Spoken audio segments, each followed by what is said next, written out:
Moving on, let's turn our attention to South Africa now. President Ramaphosa is on a three-nation visit to Southeast Asia. He seeks to boost strategic ties with the region amid strained ties with the US. Ramaphosa kicked off his visit earlier this week, and his first stop was Indonesia.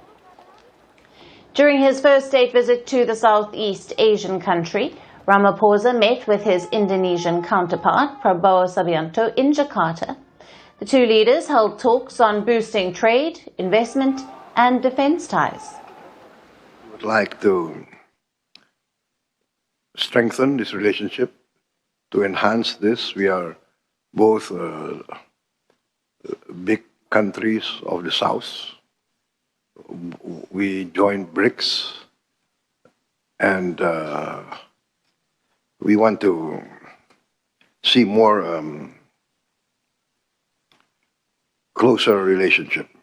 We consider South Africa to be a strategic partner in Africa. You are a great leader in Africa, and I think Africa is the future rising economy and rising continent.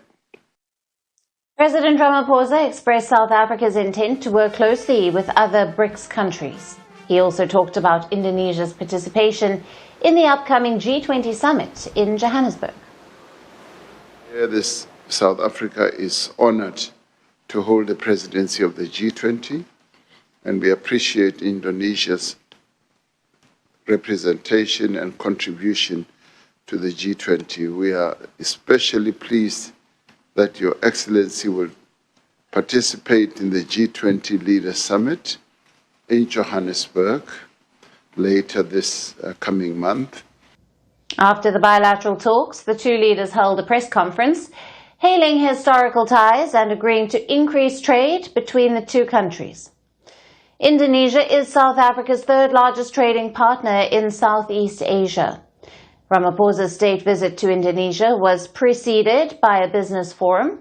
After wrapping up the first leg of his visit, the South African President Ramaphosa reached Vietnam, his second stop, on Thursday.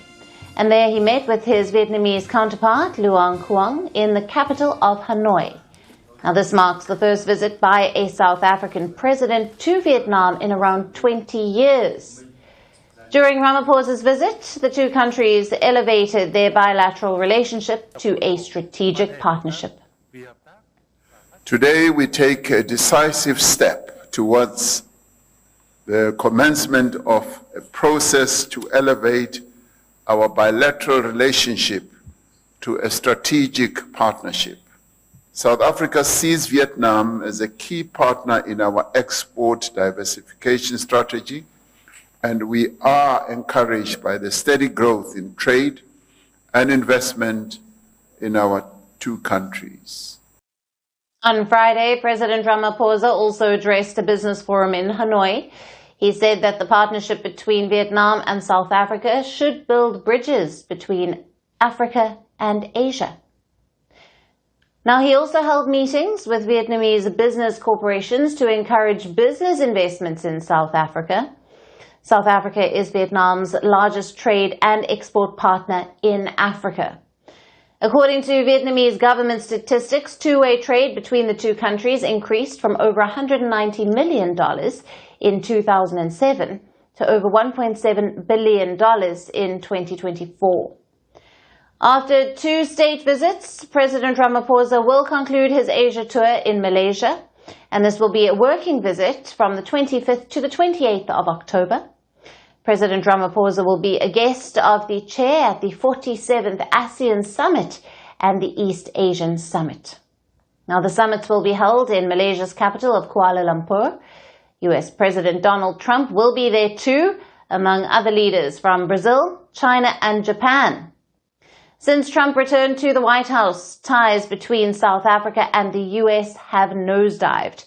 The Trump administration imposed a 30% tariff on South African goods and slammed Ramaphosa's government for discriminating against white people.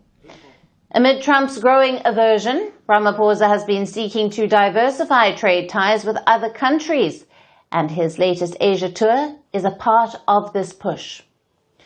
The dramatic White House meeting between Trump and Ramaphosa in May further strained diplomatic ties.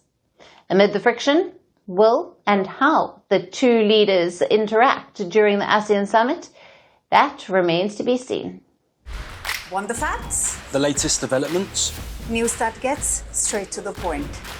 Well, we've got all three just for you. This is Firstpost Live, a brand new show, your window into what really matters. Don't miss it.